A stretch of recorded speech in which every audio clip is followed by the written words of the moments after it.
ज्यांचा आज आपण सत्कार इथं आयोजित केलेला आहे ते आपल्या सगळ्यांचे सहकारी विधानसभेचे उपाध्यक्ष आणि आपल्या पिंपरी चिंचवडचे सुपुत्र अण्णा बनसोडे यांच्या सत्काराच्या कार्यक्रमाच्या निमित्तानं उपस्थित असणारे आपले मावळीचे आमदार श्रीरंगजी बारणे, आज आवर्जून ह्या कार्यक्रमाला उपस्थित असणारे चिंचवडचे आमदार शंकरराव जगताप, विधान परिषदेचे आमचे आमदार अमित गोरखे, तसंच सुनील मगरे, निलेश तरस, योगेश भर, विलास लांडे, चंद्रकांतताई सोनकांबळे, नाना काटे, मंगलाताई कदम, शमीम पठाण, भाऊसाहेब भोयर, मोरेश्वर बोंडवे, बबनराव गाढवे, गोरक्ष लोखंडे, पंडित गवळी, कविता लाट, वैशाली काळभोर, इरफान सय्यद, सदाशिवराव खाडे, आर एस कुमार, कुणाल वावळकर, सुलभा उवाळे, शीतल हगवणे, सतीश दरेकर, अपर्णा डोके, संतोष कोकणे, विकासाबा ताकोणे, श्याम लांडे, राजेंद्र जगताप, प्रभाकर वागिरे, विनोद नडे, विजय लोखंडे, प्रशांत शितोळे, प्रसाद शेट्टी, फजल शेख, मीना नाणेकर, अतुल शितोळे, मयूर कलाटे, उल्हास शेट्टी, राजू दुर्गे, सुखदेवी नाटेकर, नामदेव ढाके, शत्रुघ्न काटे, सुषमा गावडे, सतीश मस्के, सुजाता पलांडे, प्रज्ञा खानोलकर, मोहम्मद पानसरे, अमीनाताई पानसरे, सुरेखा लोंडे, अनेक राजकीय पक्षाचे उपस्थित असणारे सर्व सन्माननीय आजी माजी पदाधिकारी, सर्व प्रतिष्ठित नागरिक, विविध राजकीय पक्षाचे उपस्थित असणारे सर्व कार्यकर्ते, पत्रकार मित्र, बंधू भगिनींनो, माझ्या तरुण मित्रांनो, खरं तर एका आगळ्या वेगळ्या कार्यक्रमाच्या निमित्तानं आपण सगळेजण इथं जमलोय. आपल्या पिंपरी चिंचवडचे सुपुत्र, खरं विधानसभेचे उपाध्यक्ष अध्यक्ष होतात ते सगळ्यांचे असतात, परंतु राष्ट्रवादी काँग्रेस पक्षाचे माझे सहकारी अण्णा बनसोडेंची मुख्यमंत्री देवेंद्रजींनी, एकनाथरावजींनी, मी आणि सगळ्या महायुतीच्या सन्माननीय सहकाऱ्यांनी आणि विरोधी पक्षांनी पण साथ दिली, कारण अण्णाची निवड ही बिनविरोध झाली. त्याच्यामुळं विरोधी पक्षाच्या पण सगळ्या सहकारी मित्रांनी त्याच्यामध्ये दिलदारपणा दाखवला, मोठेपणा दाखवला आणि अण्णांच्यासारख्या एका कार्यकर्त्याला तिथं बिनविरोध विधानसभेचं उपाध्यक्ष करण्याच्या करता सगळ्यांनी पाठबळ दिलं, पाठिंबा दिला, ते उभ्या महाराष्ट्राने बघितलं. अण्णा तसा गरीब कुटुंबामध्ये जन्माला आलेला कार्यकर्ता. मी ज्यावेळेस 91 साली तुमचा सगळ्यांचा खासदार झालो, त्यावेळेसची राजकीय परिस्थिती, त्यावेळेसची लोकसंख्या, त्यावेळेसची शहर आणि आताचं शहर याच्यामध्ये जमीन आसमानाचा फरक पडलेला आहे. आणि त्या काळामध्ये मी अनेक कार्यकर्त्यांना तसं वेगळी छोटी छोटी गावं एकत्र येऊन त्या गावांची नगरपालिका नंतर महानगरपालिकेमध्ये रूपांतर झालं. स्वर्गीय अण्णासाहेब मगर असतील, त्याच्यामध्ये घारेसाहेब असतील, त्याच्यामध्ये रामकृष्ण मोरे साहेब असतील, अनेकांचा यामध्ये मोठा सिंहाचा वाटा आहे. परंतु मला अतिशय तरुण वयामध्ये, उमद्या वयामध्ये इथं कामाची संधी मिळाली आणि मी ठरवलं की बाबा मनापासून इथं काम करायचं. सगळ्या जाती धर्माची लोक गुण्या गोविंदांनी राहतात. मी भारत म्हणून ह्या पिंपरी चिंचवडकडं, ह्या कष्टकरी नगरीकडं, ह्या कामगार नगरीकडं बघितलं जातं आणि त्याच्यामध्ये आपण सगळ्यांना बरोबर घेऊन विकास साधायचा. आणि ते मनावर घेतल्यानंतर त्यावेळेस एक काँग्रेस होती, आम्हाला तिन्हीच खासदार केलेलं होतं. नंतर आम्ही लोकांनी वांगं वळून बघितलं नाही. अनेक नवीन नवीन कार्यकर्ते तयार करण्याचं काम हे गेल्या 25-30 वर्षामध्ये आम्ही सगळ्यांनीच केलं. प्रत्येकाला आयुष्यामध्ये संधी मिळते अशातला काही भाग नाही आणि त्याच्यामध्ये काहींना संधी मिळते, काहींना थोडंसं थांबावं लागतं, काहींना वाटतं की बाबा आपल्याकडे दुर्लक्ष करतात का काय. परंतु तशा प्रकारची भावना कुठल्याही राजकीय पक्षाच्या नेत्याची नसते. आणि त्याच्यातून अण्णा जरी उपाध्यक्ष असला तरी जसं आपल्या विधान परिषदेमध्ये गोरेताई ह्या उपाध्यक्ष आहेत, परंतु त्यांना कॅबिनेट मिनिस्टरचा दर्जा आहे. माझं मुख्यमंत्र्यांशी बोलणं झालं. मी मुख्यमंत्र्यांना विनंती केली की मुख्यमंत्री महोदय, आपण अण्णाला पण कॅबिनेट मिनिस्टरचा दर्जा त्या ठिकाणी देऊया. आणि तशा पद्धतीनं मुख्यमंत्र्यांनी पण हो म्हणून सांगितलेलं आहे. ते लवकरच आम्ही करून दाखवू. काम करत असताना अनेक छोटे मोठे कार्यकर्ते, त्यांची जात बघितली नाही, धर्म बघितला नाही, पंथ बघितला नाही, तो खऱ्या अर्थाने सर्वसामान्य लोकांच्या मध्ये शिरून काम करतोय का? आणि अक्षरशः पानाची टपरी चालवणारा एकेकाचा अण्णा बनसोडे बघता बघता नगरसेवक झाला, त्याच्यानंतर स्टँडिंग कमिटीचा चेअरमन झाला, 3 वेळा विधानसभेचा सदस्य झाला. आता त्या ठिकाणी विधानसभेमध्ये उपाध्यक्ष म्हणून ते तालिकेत त्या खुर्चीवर बसणार आहेत. त्यांच्या हातात पण बऱ्याच काही गोष्टी असतात. आश्वासन समिती आणि वेगवेगळ्या कमिटीचे प्रमुख हे देखील उपाध्यक्ष असतात. अण्णाला वेळ द्यावा लागेल. मी मगाशीच आलो त्यावेळेस माझं थोडंसं आमच्या सहकाऱ्यांशी बोलणं सुनील मगरेंशी झालं. त्यावेळेस मी सांगितलं की अण्णाला पिंपरी आणि इकडचा सगळा परिसर बघत बघत राज्यामध्ये देखील फिरावं लागेल, तिथंही वेळ द्यावा लागेल. प्रत्येकाला आपला आपला पक्ष त्या ठिकाणी वाढवायचा असतो.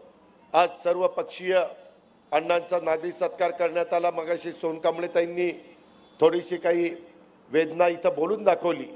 हे खरं आहे की 3 पक्ष असले तरी त्याच्यामध्ये चौथा रामदास आठवलेंचा देखील RPI पक्ष त्याच्यामध्ये आहे. आणि RPI स्वतः आठवले साहेब हे केंद्रामध्ये मंत्री असल्यामुळं त्यांना पण तितकंच महत्त्व आहे.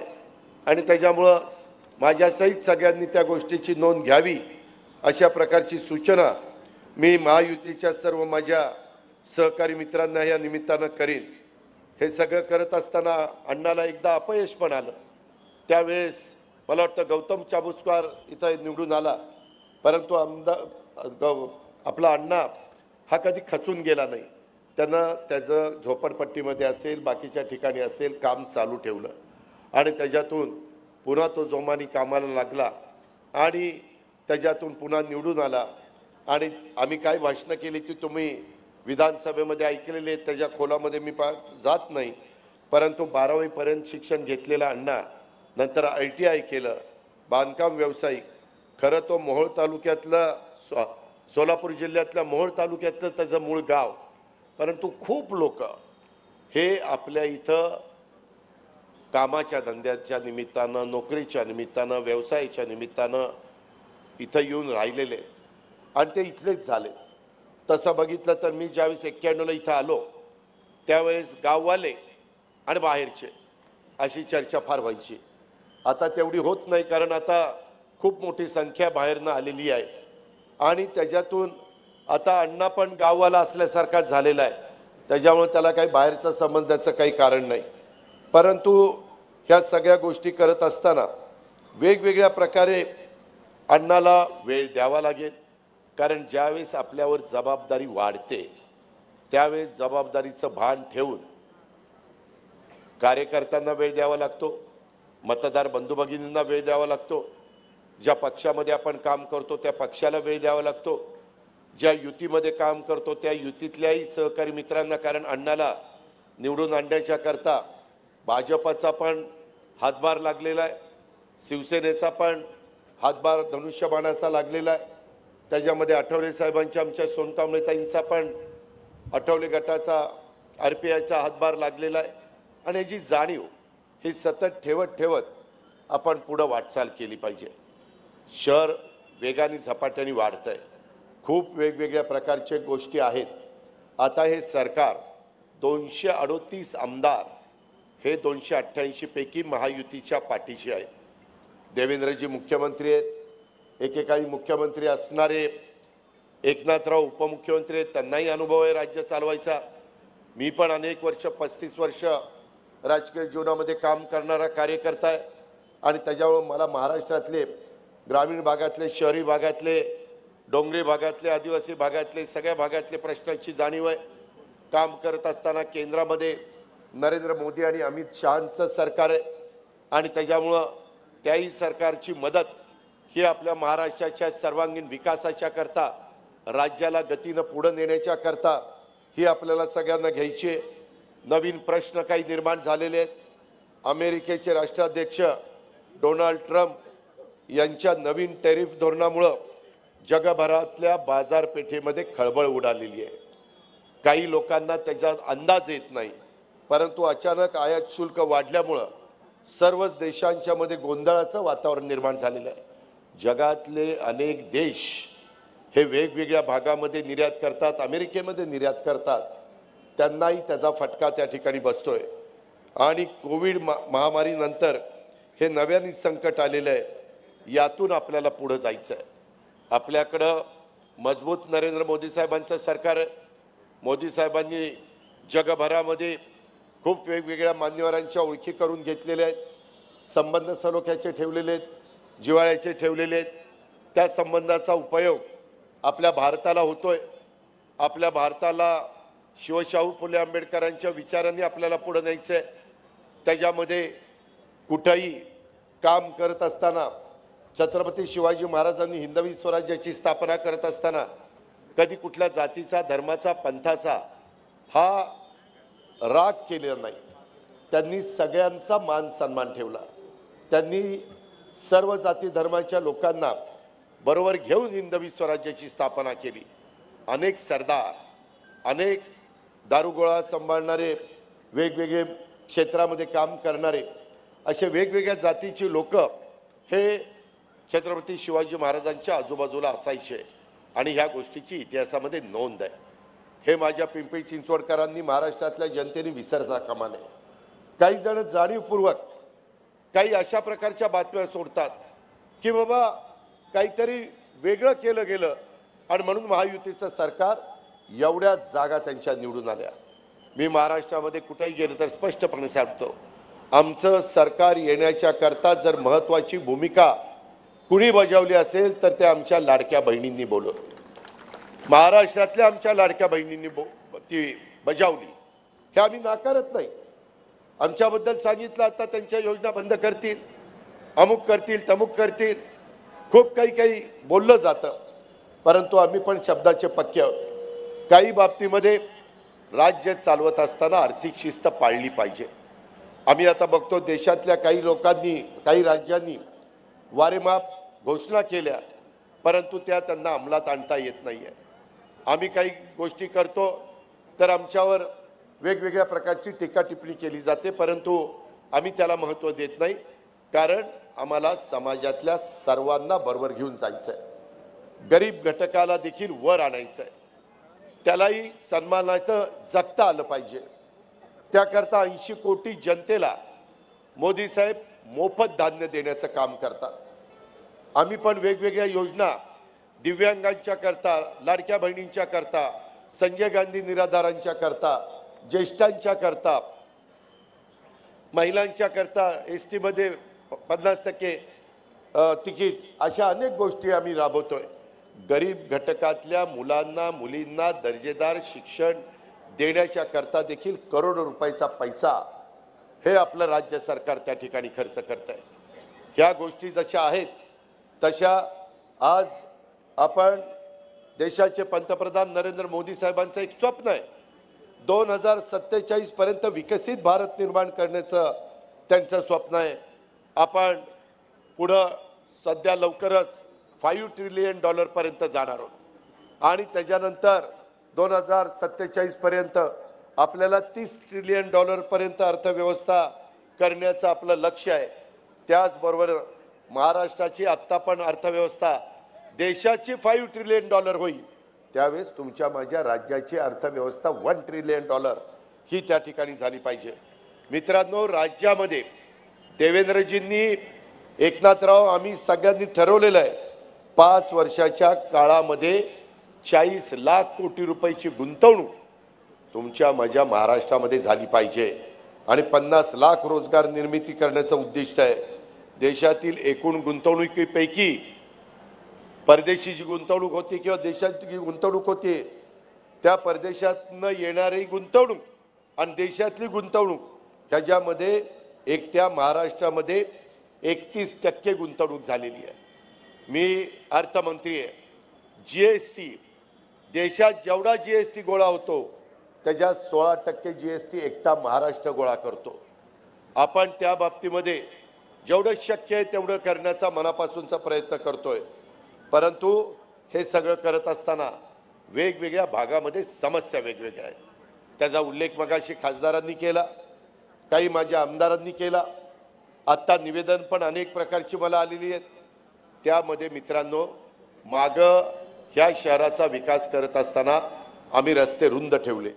आता काहींनी मला निवेदन दिली की दादा काही ठिकाणी डेव्हलपमेंट करत असताना रस्ते बारके करतायत। हे पुढची पिढी तुम्हाला मला माफ करणार नाही। आत्ता जरी तुम्हाला बरं वाटत असेल तर पुढे वाहनांची संख्या वाढणार आहे। इलेक्ट्रिक व्हेकल आलेली आहे, महिंद्राची एक चांगली गाडी बाजारात आलेली आहे। इतर पण परदेशी गाड्या इलेक्ट्रिक व्हेकल बाजारात येत आहेत। 2 व्हीलर येत आहेत, 3 व्हीलर येत आहेत, 4 व्हीलर येत आहेत। मोठ्या मोठ्या ट्रक पण जगामध्ये त्या ठिकाणी ईव्हीवर निघालेले आहेत, इलेक्ट्रिक व्हेकल।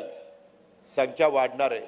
आमचा प्रयत्न चाललेला आहे की कुठल्याही परिस्थितीमध्ये आपल्याला आपल्या पिंपरी चिंचवडच्या परिसरामध्ये चांगल्या प्रकारचं नियोजन, मी जिल्ह्याचा पालकमंत्री असल्यामुळं मला पुण्याचाही करायचं आहे, पिंपरी चिंचवडचाही करायचं आहे, PMRDAचाही करायचं आहे, ग्रामीण भागाचाही करायचं आहे। आणि त्याच्यामुळं तो विचार आपण त्या ठिकाणी करतोय। आपल्याला एअरपोर्ट पण करायचं आहे। विरोध आहे, ज्यांच्या जमिनी जात आहेत, जी 7 गावं जात आहेत त्या लोकांचा विरोध आहे, परंतु आम्ही त्यांना समजावून सांगतोय, बाबांनो, पुणे जगाच्या नकाशावर पोचलंय। पिंपरी चिंचवड पुणे हे जगाच्या नकाशावर पोचलेलं असताना इथं इंटरनॅशनल विमान सेवा सुरू झाली पाहिजे आणि त्याकरता त्याच्यातून रोजगार निर्माण होणार आहे। IT ला आपल्याला प्रोत्साहन द्यायचं आहे। तिथं आम्ही इंजवडीच्या ट्रॅफिकच्या करता आणि आपल्या पुणे पिंपरी चिंचवडच्या ट्रॅफिकला लक्ष घातलंय। आता 10 वेगवेगळी टेंडर आपण रिंग रोडची काढलेली आहेत, जी पुणे आणि पिंपरी चिंचवडच्या बाजूनी जात आहेत, म्हणजे त्यांच्या बाहेरनं जात आहेत। PMRDAचं पण आता रिंग रोडचं काम आम्ही हातामध्ये त्या ठिकाणी घेणार आहे आणि हे केल्याशिवाय आपल्याला गत्यंतर नाही। नॅशनल हायवेचे प्रमुख नितीन गडकरी साहेब हे पण आपल्याला मदत करतायत। आपल्याला सोलापूर रोडला ट्रॅफिक जाम होतंय, तिथून आपण फ्लायओव्हर पुढे काढतोय। आपल्याला नगर रोडला, अहिल्यानगर रोडला तिथं ट्रॅफिक जाम होतंय, तिथं तर फिनिक्स मॉल तिथपासूनच आपण जो ब्रिज करतोय ते पार शिरूरपर्यंत जातोय। वरचं ट्रॅफिक वरचेवर जावं, खालचं ट्रॅफिक खालच्या आत्ताच्या रस्त्याने जावं, त्याच्यावर मेट्रो करायचा आपला प्लॅन आहे।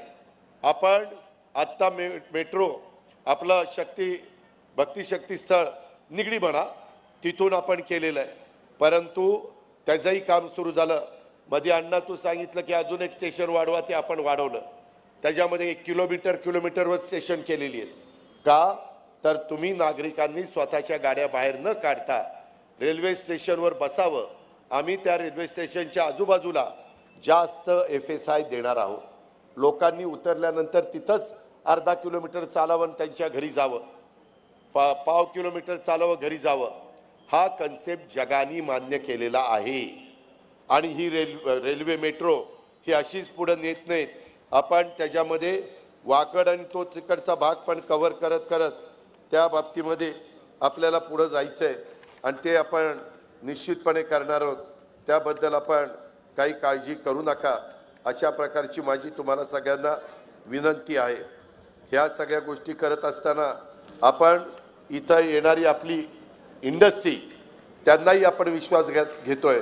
परवाच त्याच्याबद्दलची आमची त्या ठिकाणी मीटिंग झालेली आहे आणि मी तर आपल्या पिंपरी चिंचवड आणि या परिसराचा प्लॅनच तयार केलेला आहे। त्याच्यामध्ये या सगळ्या गोष्टी घेतलेल्या आहेत। कुठं आपल्याला इकॉनॉमी विकर सेक्शन EWS काय झाले मित्रांनो, थोड्या चुका झाल्यात मागं। काही ठिकाणी नुसत्या उंच उंच बिल्डिंग झाल्या, त्याच्यामध्ये मध्यम वर्ग किंवा मोठे लोक राहतात, परंतु त्या फ्लॅटमध्ये ड्रायव्हर लागतो, जी लोक राहतात त्यांना झाडू पोछा करायला माणूस लागतो, स्वयंपाक करायला बाई माणूस लागतं, झाडू पोछा धुणं भांडी ह्या गोष्टी करायला सर्वंट लागतात. कधी त्या सर्वंटचा विचारच केला गेला नाही. त्याच्यामध्ये काय झालं, कुठंतरी एखाद्या फ्लॅटमध्ये एखादी छोटी खोली आणि त्याच्यातच त्या सर्वंटला कोंबायचं. पुरुष कुठं झोपणार, बाई माणूस कुठं झोपणार, कसं होणार? त्यांनाही आयुष्य आहे ना, त्यांनाही नीटपणे जगता आलं पाहिजे. आणि म्हणून आता इथून पुढं महाराष्ट्रामध्ये EWS इकॉनॉमी विकर सेक्शन गरीब लोकांच्या करता साधारण 300-350 स्क्वेअर फीटची घरं ह्याचंच आम्ही आरक्षण टाकतोय. त्यांना मोठ्या इमारती झाल्या तर ह्या वर्गाच्या करता पण तिथं इमारती राहायला पाहिजे, अशा प्रकारचं नियोजन आपण केलेलं आहे. आता शंकर मला एक गोष्ट सांगत होता, त्याच्यामध्ये एक जागा मी 15 एकर ही पोलिसांच्या वसाहतीकरता दिलेली आहे. परंतु आपल्या इथली क्रीडांगणं कमी होत आहे. मग आता ती जागा क्रीडांगणाला देऊन दुसरी 10-10.5 एकर जागा आहे ती द्यायच्या करता आता मी शंकर आणि आम्ही सगळेच जण प्रयत्न करणार. आम्ही एकदा लक्ष घातल्यानंतर आम्हाला कुणी नाही म्हणू शकत नाही, कारण आम्ही व्यवहारी माणसं, आम्ही स्वतःचा स्वार्थ साधणारी माणसं नाही. मला इथल्या एका माणसाने उठावं, इथल्या किंवा इथल्या, की अजित पवार तुम्ही गेले 35 वर्ष काम करत असताना 25-30 वर्ष तर पिंपरी चिंचवड माझ्याच हातात होतं. मीच महापौर करायचो, उपमहापौर करायचो, standing committee chairman, PCMT chairman, कुठलेही वेगवेगळ्या पद विरोधी पक्ष नेताही मीच करायचो तेव्हा, आणि सभागृह नेताही करायचो. त्या काळामध्ये कधी मी माझा स्वार्थ बघितला नाही. इथल्या जनतेचा फायदा कशात आहे, माझ्या मागासवर्गीय समाजाचा कशात आहे, माझ्या अल्पसंख्याक समाजाचा कशात आहे. उद्याच्याला आपल्याला दफनभूमी पाहिजे, आपल्याला त्या ठिकाणी स्मशानभूमी पाहिजे. कधी ना कधी काळाच्या नियतीचं बोलवून आल्यानंतर जायचंच आहे. कुणीच कायमचं इथं जन्माला आलेलं नाही आहे. मग त्याच्याकरता काही गोष्टी करायला नको. कचऱ्याची विल्हेवाट लावणं तेही महत्त्वाची समस्या आहे. नदीच्या बद्दल आता मला निवेदन दिलंय, इंद्रायणी आणि त्या ठिकाणी पवना नदी सुधार कार्यक्रम ह्यामध्ये काहींचं वेगळं म्हणणं आहे. मी ऐकायला तयार आहे. मी जलसंपदा विभाग आयुक्त आणि बाकीच्यांना एन्व्हायरमेंटच्या लोकांना घेऊन बसायला तयार आहे.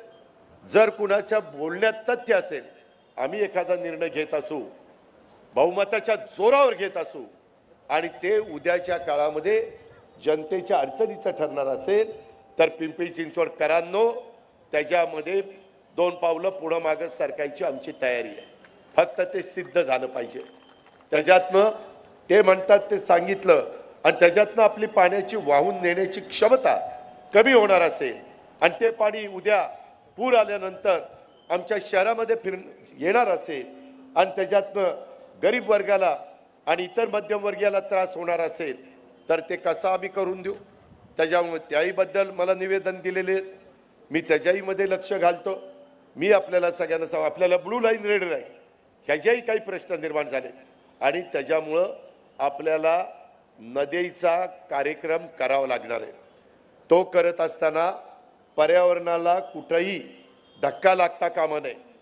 पण कुठं वर्षानुवर्ष पिढ्यानपिढ्या कित्येक हजार वर्षापूर्वी पृथ्वी निघालेली आहे आणि त्याच्यातनं जर गाळ कुठं साठला असेल, बेटं झाली असतील, त्याच्यातनं पाणी व्हायचं प्रमाण कमी झालं असेल, म्हणून ते पाणी बाहेर येण्याचं काम करत असेल तर तिथंही आपल्याला, जसं आम्ही महात्मा फुले जलभूमी अभियानातनं तळ्यातला गाळ काढतो, पाणी साठा वाढण्याच्या करता खूप वेगवेगळ्या प्रकारच्या योजना आहेत, तशा पद्धतीनं आपल्याला इंद्रायणी आणि आपली असणारी पवना इथं काम करावं लागणार आहे. आपल्याला त्याच्याशिवाय गत्यंतर नाही. परंतु त्या संदर्भामध्ये जे काही आमच्या लोकांना सांगायचं आहे ते मी ऐकण्याची माझी तयारी आहे. त्याचबरोबर टाटाची धरणं पाठीमागच्या काळामध्ये लोकसंख्या कमी होती. 91ला अजित पवार इथं खासदार होता तेव्हा हवेली विधानसभा मतदारसंघ एकच होता. फक्त मुळशीचा काही भाग, मला वाटतं इकडचा थोडा सांगवी आणि इकडचा तो तिकडे जोडला गेलेला होता अशोक मुळांच्या मतदारसंघात. नाहीतर एकच 1.25 मतदारसंघ असेल. आता 3 झालेत. आणि उद्याच्या 29ला आपल्या इथं 5 विधानसभा मतदारसंघ झाले तर आश्चर्य वाटून देऊ नका। 2 चिंचवडमध्ये होतील, 2 भोसरीमध्ये होतील आणि 1 पिंपरीमध्ये होऊन अजून काही एखादा थोडासा वाढण्याची शक्यता नाकारता येत नाही। त्याच्यात आपण वेगवेगळ्या सहकाऱ्यांना प्रतिनिधित्व देऊ, त्याबद्दल काळजी करू नका। पण लोकसंख्या वाढतीये। आता आपल्याला पवनेचं पाणी कमी पडायला लागलंय। आपल्याला भामा आसखेडचं काही पाणी आपण घेतोय, आंध्र प्रकल्पाचं पाणी घेतोय, तरी देखील पाणी कमी पडतंय। माझ्याकडे आता जी नोट आहे ती 2041ची आहे। त्यावेळेस आपली लोकसंख्या 61 लाख होणार आहे अंदाज आहे, कारण ती लोकसंख्या वाढवायला फार काही करावं लागत नाही। लोकांनी मनावर घेतलं की लोकसंख्या वाढते। त्याच्यातनं गमतीचा भाग जाऊ दे, नाही तर ब्रेकिंग न्यूज अजित पवार घसरला असं बोलला, तर खरी बोललो तरी असं बोलला। मित्रांनो, त्यामध्ये आपण सगळ्यांनी नीटपणे विचार केला पाहिजे। त्यामध्ये लोकसंख्या जर तेवढी वाढली तर आहे ते पाणी आपल्याला पुरणार नाही।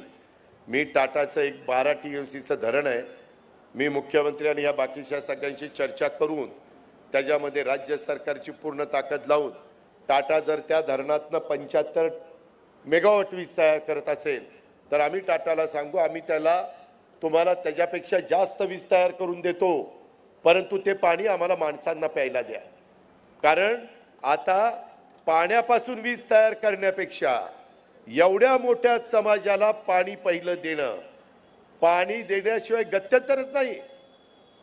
पाणी हे जीवन आहे आणि ते करावं लागेल। आणि मित्रांनो, ते आम्ही हातामध्ये घेतोय, आम्ही करतोय। काय झालं, तुम्ही इतकी थंपिंग मेजॉरिटी दिली, तुम्ही कुठं बोट ठेवायला जागा ठेवली नाही, अशा पद्धतीचं काम तुम्ही केलेलं आहे। आता जबाबदारी आम्हा लोकप्रतिनिधींची आहे, आम्हाला त्याच्यामध्ये जास्तीनं काम करावं लागणार आहे। आणि म्हणून हे मी मुळशीचं पाणी पण आपण पुण्याला घेतोय, त्याच्यात काही आपल्याला पण मिळेल का हाही माझा प्रयत्न आहे। कारण शेवटी पुणे वाढतंय तसं पिंपरी चिंचवड वाढतंय। आपल्याला ती रेल्वे नेताना आपण फार चाकणपर्यंत जाणार आहोत, कारण त्याशिवाय गत्यंतर नाहीये।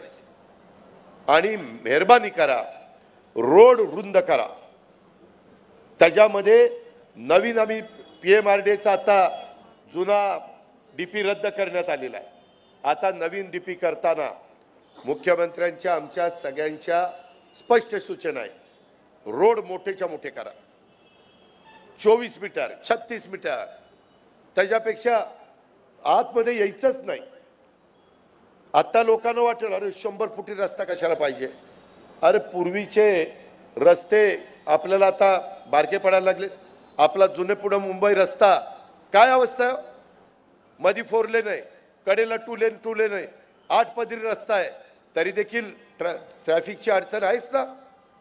हे करावं लागेल, त्याशिवाय गत्यंतर नाही। मी आपल्याला सांगेन, मी कधी कठोर निर्णय घेतो ते माझ्या वैयक्तिक स्वार्थाकरता घेत नाही, पुढच्या पिढीच्या फायद्याकरता। आपलं शहर नियोजनबद्ध पद्धतीनं विकसित झालं पाहिजे। इथं वेगवेगळ्या प्रकारच्या ज्या गरजा माझ्या पिंपरी चिंचवडकरांना लागतात, मूलभूत गरजा, त्या इथं तयार झाल्या पाहिजेत। त्याच्याशिवाय माझा पिंपरी चिंचवडकर पुण्याला जायचं बंद होणार नाही। आता पुण्यामध्ये जायची बऱ्याच पिंपरी चिंचवडकरांना गरज भासत नाही। बऱ्याच काही चांगल्या गोष्टी आता आपल्या इथं आल्या, चांगले एज्युकेशन इन्स्टिट्यूट आलेले अजूनही वाढत आहे, चांगल्या पद्धतीनं मॉल आलेले, अजूनही आपल्याला वेगवेगळ्या पद्धतीनं काही गोष्टी करायच्यात। सायन्स पार्क झालेलं आहे, ॲटो क्लस्टर झालेलं आहे, एक्झिबिशन सेंटर आपण त्या ठिकाणी करतोय, CP कार्यालय आपण उत्तम करतोय, आपण त्याच्यामध्ये पोलिसांची वसाहत उत्तम करतोय। नवीन आपल्या सर्वांना अभिमान वाटेल अशा पद्धतीनं पिंपरी चिंचवड महानगरपालिकेचं जी नवीन वास्तू आपण करतोय, 500 कोटीपेक्षा जास्तीचा तो त्या ठिकाणी खर्च आहे। पण उद्याची 50 वर्ष डोळ्यासमोर ठेवून ते केलेलं आहे, ते आपण लक्षामध्ये घ्या। अशा खूप गोष्टी इंडस्ट्रीच्या ज्या जागा आहेत, MIDC मध्ये पण स्लम आहे, त्याच्यात MIDC आणि SRA आणि माडा यांना एकत्र येऊन कसं करता येईल त्याही आपल्याला करावं लागणार आहे। आणि सुदैवाने देवेंद्र फडणवीस, एकनाथराव आम्ही सगळेजण पॉझिटिव्ह विचाराचे आहोत आणि त्याकरता ह्याच्यातनं मार्ग हा काढला जाणार आहे। तशा प्रकारची तयारी आणि कामाला सुरुवात देखील त्या ठिकाणी करण्यात आलेली आहे। त्याच्यामध्ये वेगवेगळ्या प्रकारे आपण जे काही प्रोजेक्ट राबवतो त्याच्यामध्ये पण स्पोर्ट्स असेल, वेगवेगळे ज्या मूलभूत गरजा माझ्या पिंपरी चिंचवड महानगरपालिकेला त्या ठिकाणी लागतात, ह्या सगळ्या गोष्टीचं आपण त्याच्यामध्ये हे विजन आपण पुढचं 50 वर्षाचं डोळ्यासमोर त्या ठिकाणी ठेवलेलं आहे। ह्याही बद्दलची मी आपल्याला सगळ्यांना माहिती दिलेली आहे। मी आपल्याला एक गोष्ट सांगतो की 1991 ला मी ज्यावेळेस तुमचा खासदार झालो त्यावेळेस आपली लोकसंख्या 6 लाख होती, पिंपरी चिंचवडची म्हणतो मी। 2001 ला ती 10 लाख झाली, 4 लाखांनी वाढली 10 वर्षात। 2011 ला 17 लाख झाली, 7 लाखांनी वाढली। 2021 ला 28 लाख झाली आणि 2031 ला ती 42 लाख होणार आहे आणि 2041 ला ती 61 लाख होणार आहे। म्हणजे 91च्या 40 वर्षांनी, 40 नाही 50 वर्षांनी जवळपास 10 पट लोकसंख्या वाढणार आहे। मग रस्ते मोठे करायला नको, क्रीडांगण असायला नको, उद्यानं असायला नको, वेगवेगळ्या सुविधा तुम्हाला द्यायला नको, पाणी जास्त तुम्हाला उपलब्ध करून द्यायला नको, हे केल्याशिवाय गत्यंतर नाही। आणि ही मेथड जी काही सिटी पॉप्युलेशनचा ग्रोथ आणि प्रोजेक्टेड पॉप्युलेशन ह्याच्यातनं अभ्यास करून ही सगळी काढलेली आहे, उगीच ढगात गोळ्या मारत बसलेलो नाहीये।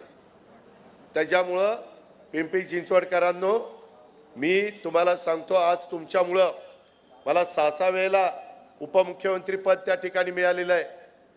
मी त्याच्यामध्ये समाधानी आहे, पण मला ज्या जनतेने मला प्रेम दिलंय, आशीर्वाद दिले, भरभक्कम पाठिंबा दिलाय, त्यांच्याकरता देखील अशा काही गोष्टी करायच्या की देशामध्ये आपला परिसर, आपला इकडचं सगळं काम हे नंबर 1चं त्या ठिकाणी झालं पाहिजे।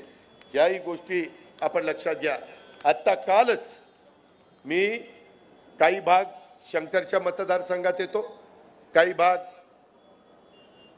तिकडच्या मुळशी मतदारसंघात, दोघंही शंकरच आहे, शंकर मांडेकर आणि शंकर जगताप, महादेवाचे दिवस आहेत सध्या। आणि त्याच्यामुळं तिथं 120 एकर जमीन आम्ही यशदाला घेतली।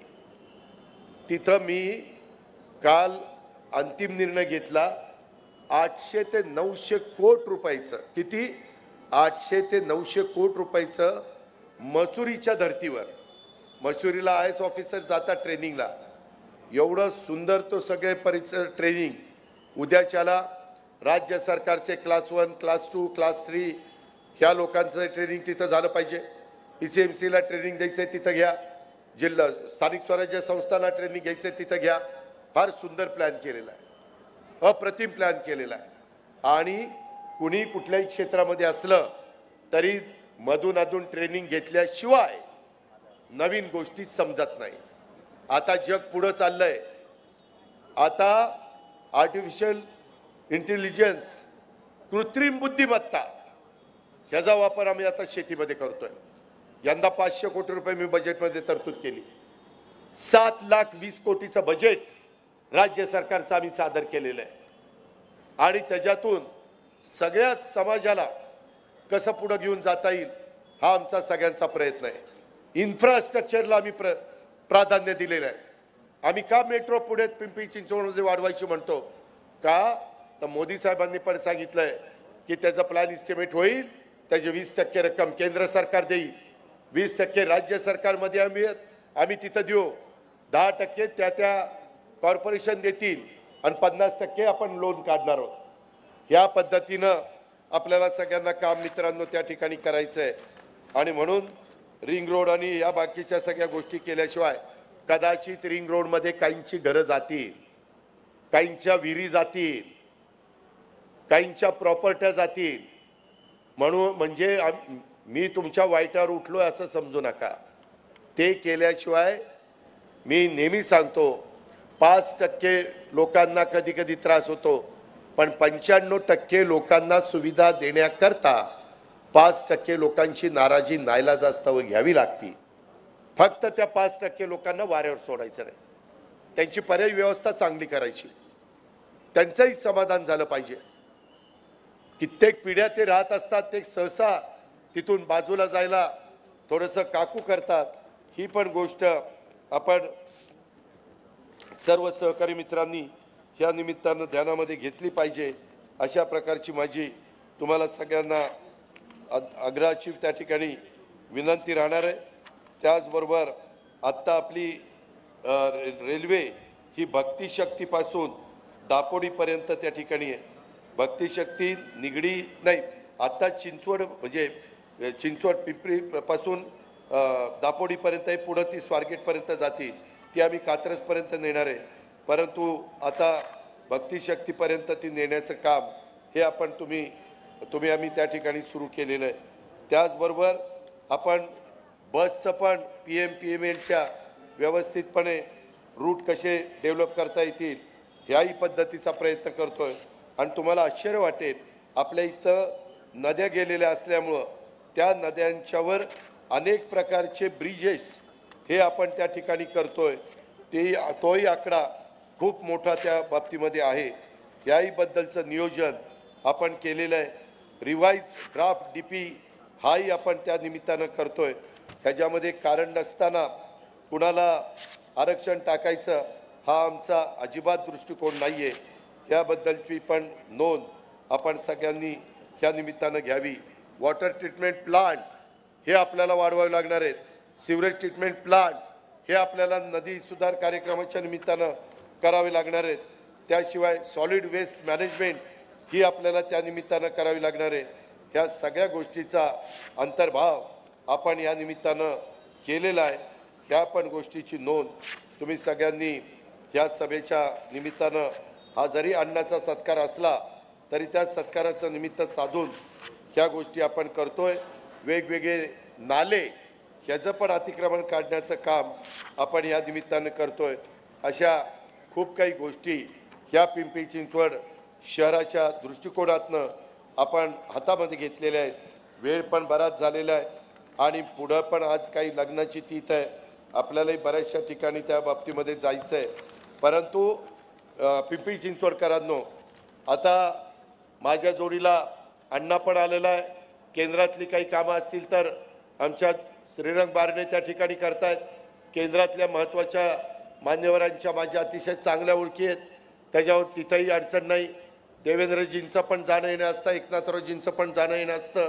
उद्याच्या 12 तारखेलाच स्वतः अमित शाह साहेब पुण्याला येत आहेत आणि पुण्याहून हेलिकॉप्टरने आम्ही रायगडला जातोय. युगपुरुष छत्रपती शिवाजी महाराजांची पुण्यतिथी 12 तारखेला आहे आणि त्याच्याकरता ते येणार आहेत. हा फार महत्त्वाचा महिना आहे. ह्यामध्ये 11 तारखेला महात्मा ज्योतिराव फुले यांची जयंती आहे, ती आपल्याला उत्साहाने करायची. 14 तारखेला घटनेचे शिल्पकार डॉक्टर बाबासाहेब आंबेडकरांची जयंती आहे, ती आपल्याला मोठ्या उत्साहाने करायची. हे करत असताना त्याच्यामध्ये सगळ्यांना एकत्र घेऊन ह्या जयंत्या आणि उत्साह आपल्याला साजरे करायचे आहेत. ही पण गोष्ट आपण विसरता कामा नये. दुसरी गोष्ट, कायदा सुव्यवस्था चांगली ठेवायची. अलीकड कोयता गँग, फलानी गँग, आमकी गँग, तमकी गँग, हे अजिबात मी CPला पण सांगितलंय. आता तुमचं ऑफिस करून देतोय, सगळ्या काही गोष्टी करून देतोय. CPचं तर कार्यालय इतका सुंदर प्लॅन केला आहे, झाल्यावर पण तुम्ही बघाल. ज्या ज्या गोष्टी करतोय, करताना एक प्लॅन करत नाही, 5-6 आर्किटेक्टला सांगतो आम्हाला हे एक पाहिजे, 5 ऑप्शन द्या. त्याच्या 5-6 मध्ये ज्याचा ऑप्शन चांगला असेल ते फायनल करायचं. हा जवळचा हा लांबचा वगैरे भानगडी नाही. त्यामध्ये ज्याचा चांगला असेल, जो उद्याचा बरेच वर्ष डोळ्यासमोर ठेवून विचार करेल, अशा पद्धतीनं आपण पुढे जातोय. याही गोष्टीची नोंद तुम्ही सगळ्यांनी ह्या निमित्तानं घ्यावी। आणि मेट्रो नेताना मात्र माझा पहिल्यांदा प्रयत्न हा होता की ती अंडरग्राऊंड न्यायची, पण अंडरग्राऊंड नेताना तिचा इतका खर्च वाढतोय। काही भागात आपण अंडरग्राऊंड केली आहे, म्हणजे आपल्या ॲग्रिकल्चर कॉलेजपासून आपल्या स्वारगेटपर्यंत आणि स्वारगेटपासून कात्रजपर्यंत पण अंडरग्राऊंड जाणार आहे, कारण तिथं वर मेट्रो करायला जागाच नाही आहे। पण आपल्या भागामध्ये आपण शहराचा विचार करून आपल्याला वरनच ती मेट्रो त्या ठिकाणी न्यावी लागणार आहे आणि ती चाकणपर्यंत त्या बाबतीतली न्यावी लागणार आहे। ह्याही गोष्टीची नोंद आपण सर्व सहकारी मित्रांनी घ्यावी, माझ्या महायुतीच्या सगळ्या नेत्यांनी पण घ्यावी, संघटनेच्या आमच्या अध्यक्ष लोकांनी पण घ्यावी आणि बाकीच्या माझ्या सहकारी मित्रांनी पण ह्याच्यामध्ये ही नोंद घ्यावी, अशा प्रकारची माझी विनंती आहे।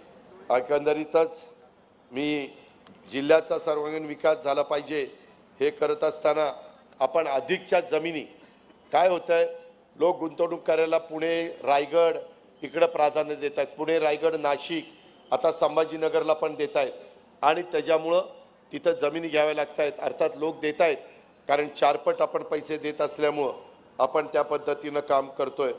अशा प्रकारे आपलं सगळ्यांचं काम चाललेलं आहे। एकंदरीतच अण्णा तू दिसायला बारका असला तरी म्हणतात मूर्ती लहान पण कीर्ती महान। आता ती ही मूर्ती मोठी, कीर्तीचं तुम्हालाच माहिती मी काय बोलू। त्यामध्ये म्हणजे ते आपल्या पूर्वी त्या गडी अंगाने उभा आणि आडवा, त्याच्या रूपात गावरानं गोडवा। मोहिनीला विचारलं पाहिजे किती गोडवा आहे। मित्रांनो गमतीचा भाग जाऊ द्या, परंतु अण्णांनी आम्ही अनेक वर्ष इथं सगळ्यांनीच आम्ही एकत्र अनेक वर्ष काम केलेलं आहे। सगळ्यांना आमचे स्वभाव एकमेकाची माहिती आहे, आम्ही कामाची माणसं आहे। अण्णा पण तसा कामाचा आहे।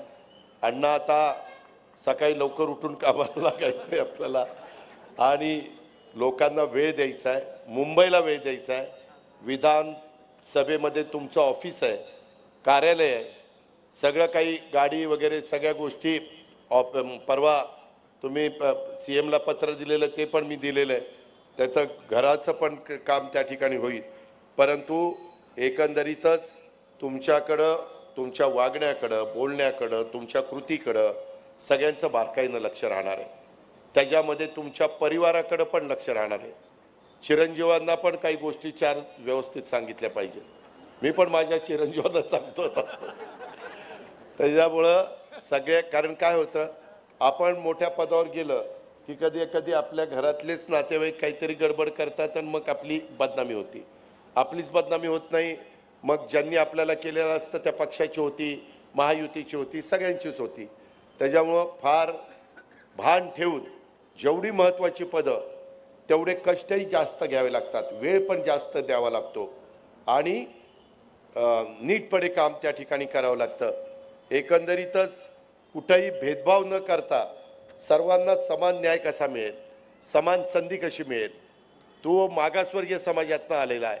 आपल्या त्या समाजाला कसा आपल्याला न्याय देता येईल, आपल्या आदिवासी समाजाला कसा न्याय देता येईल, आपल्या अल्पसंख्याक समाजाला कसा न्याय देता येईल, आपल्या इतर मागासवर्गीय समाजाला कसा, असं कुणाला वाटता कामा नये आपल्या कामातनं याला ही एकाच जातीचा विचार करतोय अशा पद्धतीचा शिक्का आपण कुणी लोकप्रतिनिधी या नात्यांनी आपल्यावर बसून द्यायचा नाही। बाकीच्यांनी पण नगरसेवक नगरसेविका म्हणून काम करत असताना तुम्ही पण त्या पद्धतीनं त्या ठिकाणी करू नका। समान संधी देण्याचं काम आणि निष्पक्षपणे लोकांचं काम करण्याचं आणि एक महाराष्ट्राच्या विधानसभेला एक गौरवशाली वारसा आहे, परंपरा आहे। खूप मोठी मोठी लोक त्या पदावर त्या ठिकाणी बसलेली आहेत आणि त्या परंपरेचं पालन करण्याचं काम हे तुमच्याकडनं होईल। तुम्ही तर शब्द दिलेलाच आहे, परंतु त्या पद्धतीनं ते झालं पाहिजे आणि याची मला खात्री आहे की तुम्ही ते कराल। सभागृहातील कामकाजाचा दर्जा कसा आपल्याला सुधारवता येईल, सभागृहाची उंची ही कशी आपल्याला वाढवता येईल हे निश्चित करण्याची जबाबदारी त्या पीठासीन अधिकाऱ्याची म्हणजे विधानसभेच्या अध्यक्षाची उपाध्यक्षाची असते आणि हे निश्चित करण्याची जबाबदारी उपाध्यक्ष म्हणून आपले सुपुत्र अण्णा बनसोडे हे प्रामाणिकपणे पार पाडतील याबद्दल देखील मी खात्री बाळगतो। त्यांना मिळालेल्या पदाला ते योग्य न्याय देण्याचं काम करतील। आपल्या प्रत्येक पिंपरी चिंचवडकरांना मान अभिमानाने उंचावली जाईल, अभिमानाने ताठ होईल अशाच पद्धतीचं काम अण्णाच्या हातनं घडेल अशा प्रकारची अपेक्षा व्यक्त करतो। आणि खरं तर मी काही जास्त शेरशायरीमध्ये जात नाही। अरे महायुती आहे इथं, पक्षाचा कार्यक्रम असल्यावर काय सांगायचं ते सांगतील, नाहीतर अरे बरोबर आहे बाबा, आज महायुती आहे, त्याच्या संदर्भात प्रत्येकाने आपापलं काम करावं, त्या वेळेस काय सांगायचं ते सांगेल। खामोशी से अपनी मेहनत को अंजाम दो, विलास लांडे, खामोशी से अपनी मेहनत को अंजाम दो, कामयाबी शोर मचाएगी। जब नाम होगा रोशन हर एक मुकाम पर, यानी तुमची कामयाबी शोर मचाएगी जब नाम होगा रोशन हर एक मुकाम पर। हे तेव्हा होतं त्याच्या संदर्भातली मेहनत घ्यावी लागते, अंजाम त्याला द्यावा लागतो। नाहीतर इथं कितीतरी जण म्हणत होते, ती पंडित गवळी पण कानात येऊन, दादा विलास कुणाकडे हो, कुठे पंडित कुठे। तर मी म्हटलं ते काही काही लोक असतात सर्व पक्षीय, मग ते सर्व पक्षीय असल्यावर सगळेच म्हणतात आपलाच आहे आपलाच आहे, काहीच मिळत नाही। त्याच्यामुळं विलास काहीतरी आम्ही घेतलाच ना निर्णय।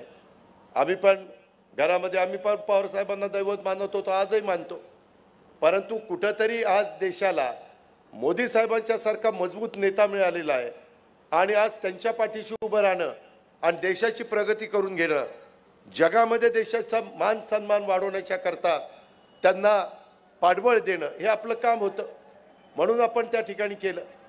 परंतु तळ्यात मळ्यात मग ते काहीच कळत नाही। तसं होऊन देऊ नका, तळ्यात मळ्यात न राहिलेला अण्णा कुठे गेला बघा। त्याच्यामध्ये मी अधिक न बोलता खूप काही गोष्टी बोलण्यासारख्या आहेत, परंतु मी माझे आता दौरे पण महाराष्ट्रात वाढवणार। मी कालच सांगितलं की आता मी अर्थसंकल्प सादर केलेला आहे, त्याच्यामुळे मला तिथलं काम इतकं 7 दिवस राहिलेलं नाही आहे। आता मी निम्मा आठवडा तिथं घालवणार आहे आणि निम्मा आठवडा महाराष्ट्रामध्ये, त्याच्यामध्ये पिंपरी चिंचवडमध्ये पण येईल, पुण्यामध्ये पण येईल। सगळ्याच गोष्टी आपण मिळून मिसळून त्या ठिकाणी करू। परंतु हे सगळं करत असताना प्रत्येक लोकप्रतिनिधींनी वैयक्तिक स्वार्थ हा त्या ठिकाणी आपला कुणाचाच माझ्या सकट राहता कामा नये अशा पद्धतीनं आपण सगळेजण पुढे जाण्याचं काम करू अशी मी आपल्याला सगळ्यांना आग्रहाची विनंती करतो। पुन्हा एकदा सर्व पक्षीय सत्काराचा कार्यक्रम आज जो झाला आणि त्याला सर्वांनी मनापासून साथ दिली त्याबद्दल सर्व राजकीय पक्षाच्या नेत्यांचं, कार्यकर्त्यांचं, प्रतिष्ठित नागरिकांचं आणि माझ्या जबाबदार सहकाऱ्यांचं मी मनापासून आभार मानतो। पुढच्या वाटचालीच्या करता अण्णा बनसोडेला मनापासून हार्दिक शुभेच्छा देतो आणि या ठिकाणी थांबतो। जय हिंद, जय महाराष्ट्र।